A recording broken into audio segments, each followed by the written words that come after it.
Salut à tous, c'est le souligneur.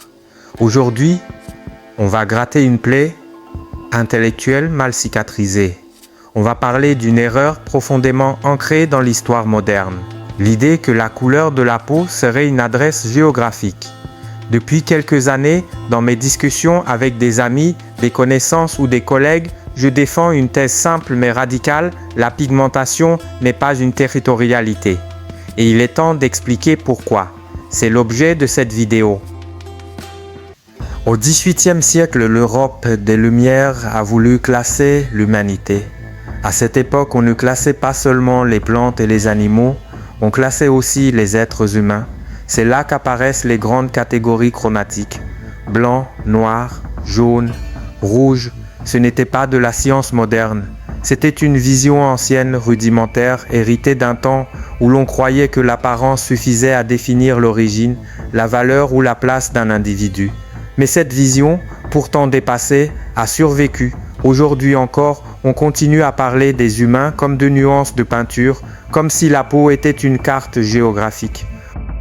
Or, scientifiquement, ces catégories n'existent pas. Personne n'est réellement noir.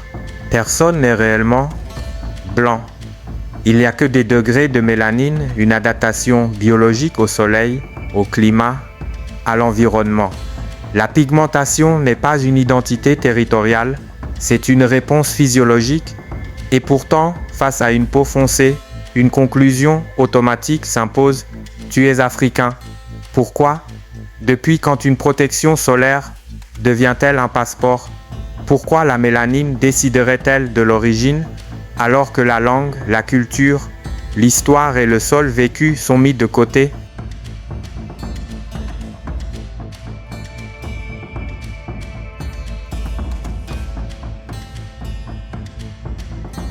Personne dit à un Argentin à la peau claire qu'il est européen.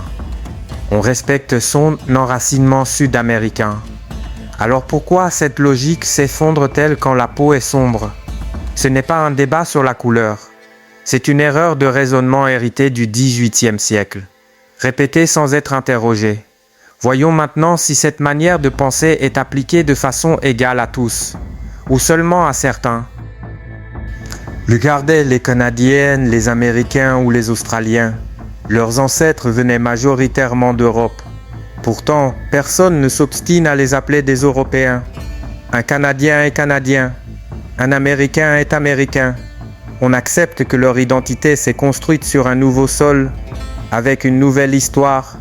Personne ne leur dit « Tu n'es pas vraiment d'ici, ta peau dit autre chose ».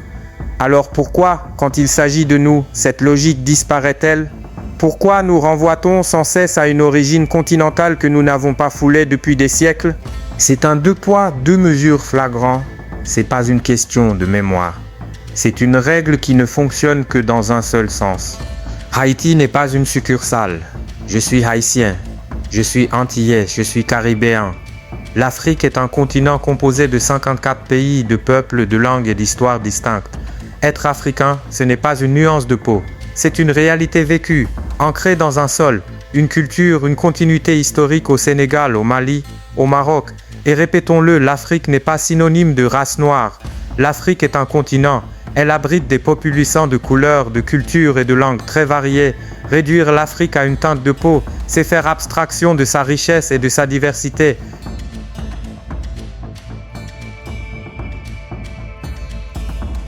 L'identité haïtienne, elle s'est forgée ailleurs. Elle s'est forgée dans la traversée, dans la rupture, dans la résistance.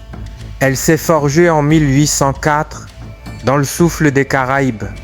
Confondre ma peau et mon origine, ce n'est pas rendre hommage à l'Afrique, c'est nier l'histoire de ma nation. C'est transformer une donnée biologique en frontière géographique. Et qu'on soit clair, distinguer n'est pas renier. Reconnaître l'arrachement historique de mes ancêtres à l'Afrique ne signifie pas que mon identité soit restée figée dans ce traumatisme.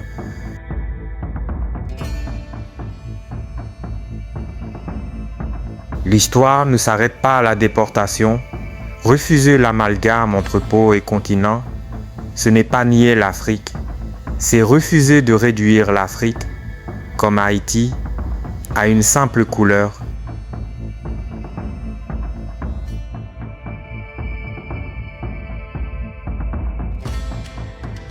Et voici le point que l'on évite soigneusement de poser.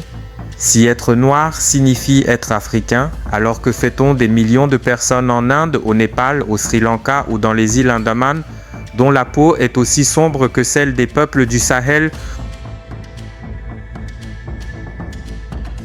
On ne les appelle pas africains, on les appelle indiens, on les appelle asiatiques, on respecte leur territorialité.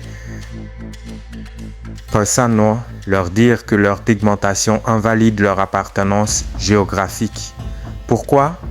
Parce que, sans le formuler clairement, tout le monde sait une chose, la mélanine est universelle, mais la patrie est singulière.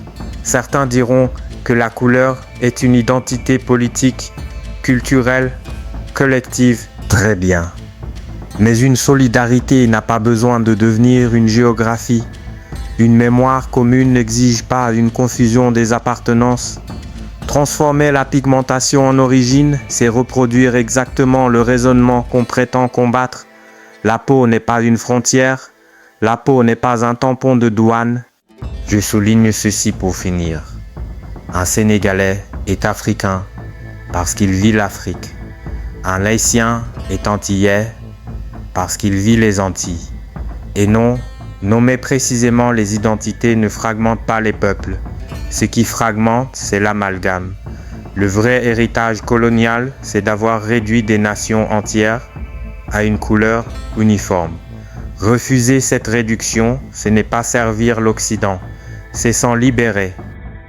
On ne définit pas un être humain par sa pigmentation, mais par son histoire, sa culture et le sol qu'il habite.